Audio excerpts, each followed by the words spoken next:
Melissa, you see a lot of times where, flood insurance is involved with purchases and with sales and all that. So it can actually be detrimental to a transaction if it's not been contemplated early in the transaction. Exactly. So I'm glad John's here talking about it at the jump. Yep, exactly. So if you're, if you're looking at buying a house and you didn't know that it was in a flood zone, your lender didn't tell you that flood insurance was going to be required early enough in the process, you could go through all the work about buying this property, and then you find out that you have a flood insurance premium that you're going to pay in excess of $1,000 a year. Oh yeah.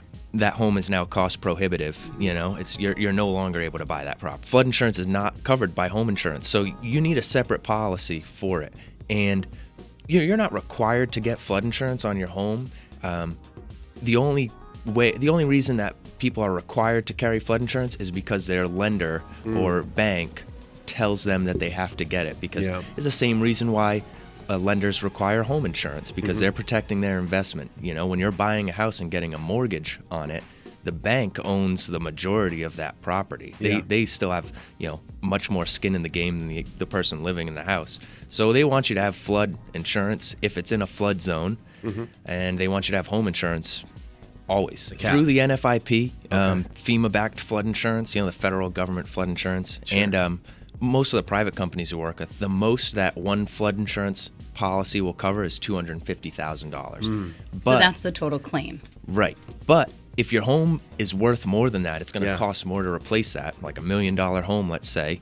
Yep. You can buy what's called an excess flood policy through a private company that will cover above and beyond that $250,000. So you can get flood insurance to completely rebuild your home, but it would come in the form of two separate policies. It's up to the bank to decide if they want you to get flood insurance as a term of their loan, their mortgage. They're the ones who ultimately decide whether or not you need flood insurance, and they use the same maps that we do and the government uses to make that determination. If it's in a high risk, quote unquote high risk zone, more often than not they require you to carry flood insurance. But if you're using a private lender or you're paying cash, nobody's there to tell you that you need to get it. I think you'd be foolish not to, but yeah, I agree.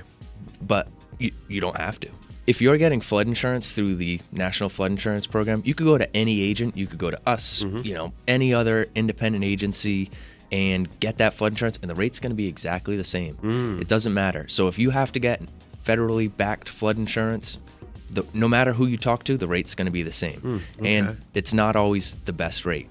But if your lender isn't requiring you to get NFIP, federally backed flood insurance, let's say you're doing a conventional loan, you can get flood insurance through a private company. Private flood insurance is usually a much better rate. Yeah. It really is. You can save hundreds, thousands of dollars by not using that program.